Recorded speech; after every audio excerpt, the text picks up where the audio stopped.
Okay, hi everyone. Um, my name's Miranda. I'm going to talk a little bit about self-determination today. So, my why, it's very simple. Self-determination is probably my main concern with social work.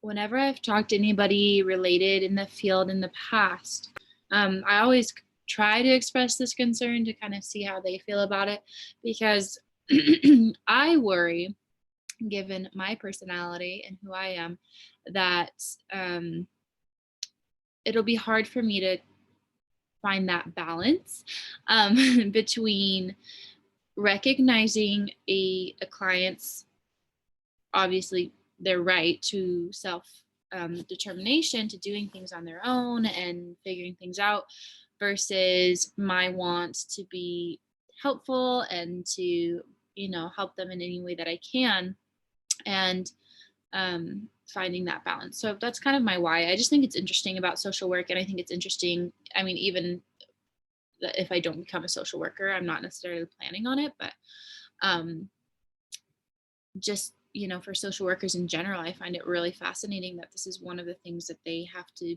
really be aware of. So, for the sociological perspective, I found an article talking about self-determination, and it was actually talking about it in social work as, hey, it's a crucial, important thing, but are we taking it? Are there risks of taking it too far?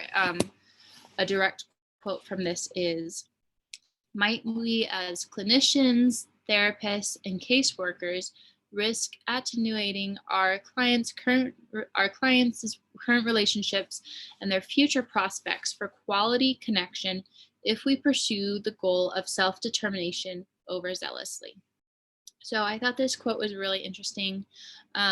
It's addressing clinicians, therapists, and caseworkers, so kind of bridging everyone in social work here.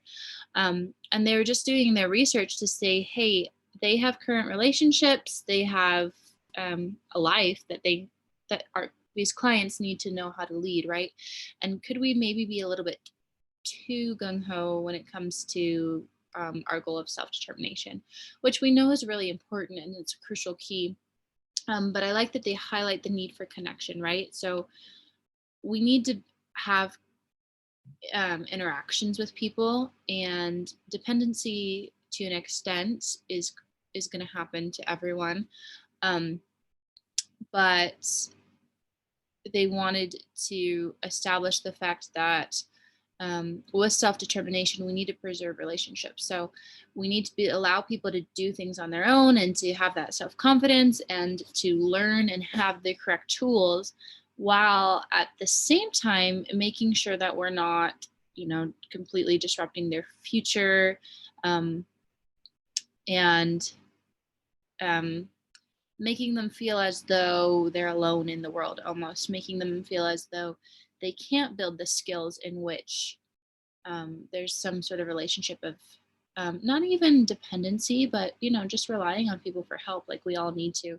And so their concern here is that with this need of connection, um, if we push too heavily towards self-determination, we aren't going to let people integrate into society and build the connections and relationships that they need to.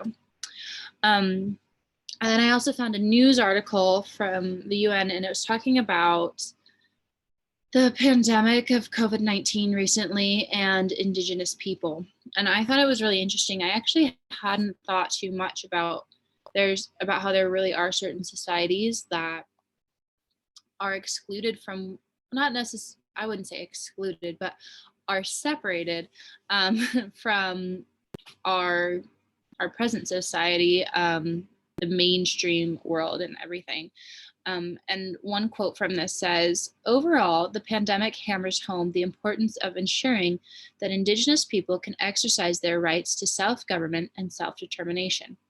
So here we see self-determination as, in this context, it's not something that we are worried about being overzealous with, because what they're talking about is the pandemic highlighted the fact that these people, although they're Indigenous, although they don't have the same lifestyles and the same interaction with society as other people may have, they have every right to make their own choices, to decide how they want to handle their lives.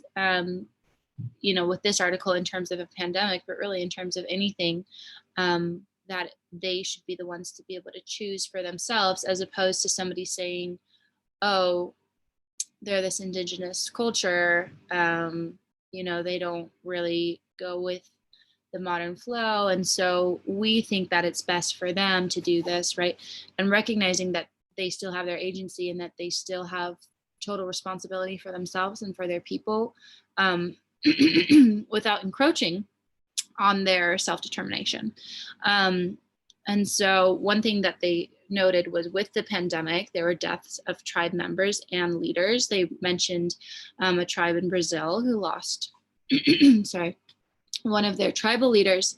And they made the point that, we need to be consulting. Well, they first made the point, let me finish that. They first made the point that it's really sad to see the deaths of these people and of these leaders. And at the same time, that it's up to these leaders to be able to make the decisions for the community, and that other people shouldn't be taking away their right to act for themselves in any sense. The NASW, the very first bullet point there is social workers' ethical responsibilities to clients. So self-determination falls under this, and it just says social workers respect and promote the right of clients to self-determination and assist clients in their efforts to identify and clarify their goals. Social workers may limit clients' right to self-determination when, in the social worker's professional judgment, clients' actions or potential actions pose a serious, foreseeable, and imminent risk to themselves or others. So here we see this difference. Well, the NASW is just saying everyone has this right to self-determination, to be able to make these efforts for themselves. But also, social workers have to use their professional judgment, which I thought was interesting. For my comparison, what the main difference that I noticed was the environment of, within the sociological perspective, we saw kind of a caution of, hey, it's a good thing, it's a basis, it's something that we build ourselves on, but be careful, right? Because it can affect people's relationships, and there's some cases in which you have to use your better judgment, and limit this idea of self-determination. In the worldly sense, well, in the news article, we saw it was a necessity of, yeah, everyone has this right. These indigenous tribes are just an example of this, that everyone has self-determination and we need to respect that. And the main, I guess, difference that I saw is what environment, what perspective are we looking at? I think that's the whole point of comparing the sociological perspective versus like using the news article, is seeing that things are different in these different lights between the sociological world and the worldly world. And we see that social work versus community life are going to take a different perspective on this idea of self-determination, because in some cases they're working with caseworkers, individuals who really need help of a professional. And that's going to be a whole different ballpark than just people as a society in general.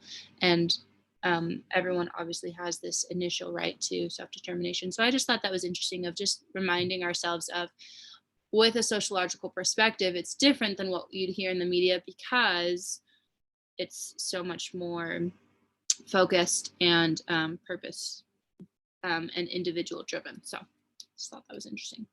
My question is, how can social workers best balance altruism and providing space for a client's self-determination? And that is it. Thank you.